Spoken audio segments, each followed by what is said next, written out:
ये साला विजय माल्या, नीरव मोदी, मेहुल चोकसी, ये साले फ्रॉड करके भारत के गरीब जनता के पैसे लेकर आखिर जाते कहाँ हैं?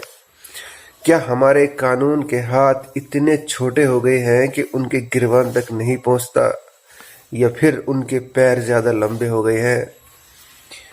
मेरी एक गुजारिश है उन लोगों से जो साला फ्यूचर में भारत के गरीब जनता के पैसे लेकर फुर होना चाहते हो, भागना चाहते हो, तो भैया हमारी बात एक ध्यान से सुन लो।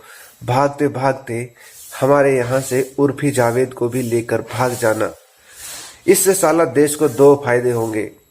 पहला, देश की जो गरीब जनता के पैसे हैं ना, वो बच जाएंगे, और दूसरा फायदा ये होगा कि देश की जनता को जो बिगाड़ने का काम कर रही है ना उर्फी जावेद, वो यहाँ से चली जाएंगी।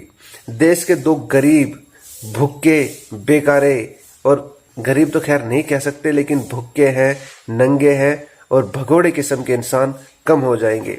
हमारे देश को ऐसे गरीब सोच के लोगों की जरूरत नहीं है। वो पैसों से तो अमीर है, लेकिन साला दिल के गरीब है। और ऐसे भगोड़े इंसान भारत में पता नहीं क्यों पैदा होते हैं। इस धरती पर हमेशा अच्छे लोगों ने जन्म लिया था, लेकिन साला पता नहीं किसकी नजर लग गई इस देश की धरती को कि ऐसे ऐसे भगोड़े जो हमारे गरीबों की खून चूस कर हमारे गरीबों की मेहनत की कमाई को लेकर भाग जाते हैं। देखिए, ये जो अभी चल रहा है ना 2.5 लाख करोड़ का घोटाला, अडानी, हाँ ये साला अडानी, अगर इसका फ्यूचर में भागने का प्लान है ना, तो भैया एक बात है, उर्फी जावेद और उसकी जैसी जितनी भी है ना, उन सब को लेकर भी भाग जाना। अगर तुमसे नहीं संभलेगी तो विजय माल्या को दे देना, क्योंकि तुम भगोड़े सालों कहीं ना कहीं आपस में मिलते तो होंगे ही, बातचीत तो करते होंगे। मैं 9,000 करोड़ लेके भाग के आया, मैं 12,000 करोड़ लेके भाग के आया, तो भैया तुमने भी तो 2.5 लाख करोड़ का घोटाला कर लिया है, और इसमें से कितना लेकर तुम भागने वाले हो? तो पहले ही बता रहा हूँ, अकेले मत भागना, ऐसी ऐसी उर्फी को सबको ले जाना। हाँ, हमारे देश में जरूरत नहीं भैया तुम जैसे लोगों की। साला हम महंगाई से परेशान, एजुकेशन से परेशान, साला शिक्षा पे खर्च नहीं होता यहाँ पे। हर चीज जो सरकारी थी प्राइवेट होती जा रही है। डेली बेंच जो पेट्रोल के दाम बढ़ते जा रहे हैं, और ये साले भगोड़े, इन पे कोई फर्क नहीं पड़ता, करोड़ों की गाड़ी में घूमते हैं। मेहनत मजदूरी करने वाला क्या करेगा, क्या करेगा, समझ में नहीं आता। क्या अब इन्हें रोकने के लिए हम शोले का गब्बर लाए? हाँ, शोले का गब्बर लाए क्या? बहन क्या होगा इस देश का? अरे भैया, हॉस्पिटल में मरे हुए इंसान के साला मरे हुए इंसान के पैसे खाते हैं, आईसीयू में बिठाते हैं, और फिर मरे हुए को भी रखते हैं 1-2 दिन, और फिर बोलते हैं 5 लाख का पहले बिल पे करो और फिर यहाँ से इसको ले जाओ। मरे हुए इंसान की लोग कदर नहीं करते यहाँ पे। मरे हुए इंसान से लोग कमाई करते हैं यहाँ पे। साला कोई ऐसा कानून क्यों नहीं पास करता? क्यों नहीं पास करता कि अगर किसी हॉस्पिटल में कोई मर जाए, कोई हॉस्पिटल अगर चाहे प्राइवेट हो या सरकारी, अगर कोई वहां पर मर जाए तो उसका कोई पैसा नहीं होना चाहिए। ऐसा कानून क्यों नहीं बनाते? ये हमारे लीडर क्यों नहीं ऐसा काम करते? साला आज किसी का होना नहीं चाहिए। अगर किसी जैसे रेप हो जाता है, किसी का मर्डर हो जाता है और वो हाईलाइट हो जाता है, तो जंतर मंतर, इंडिया गेट, दिल्ली को साला छावनी बना देते हैं। दिल्ली को पूरी को घेर लेते हैं, हाथ में मोमबत्ती लिए कि ये प्रोटेस्ट, हमें ये कानून बनाओ, ये कानून बनाओ।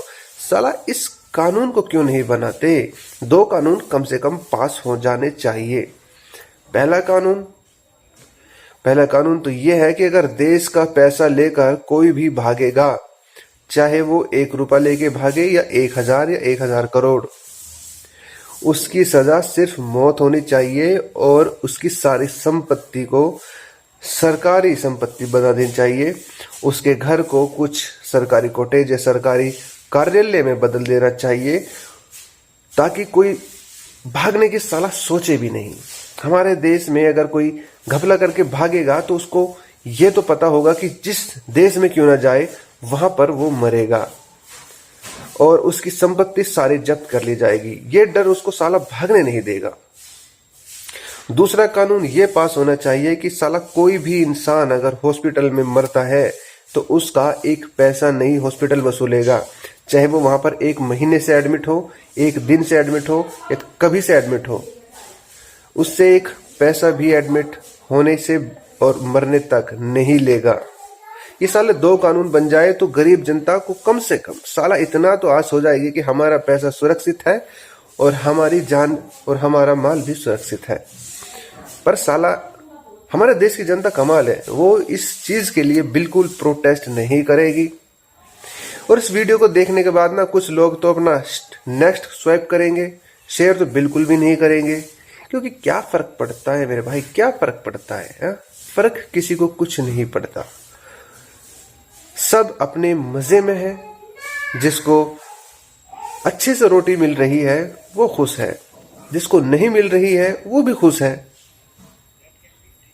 क्योंकि उन्हें क्या फर्क पड़ता है।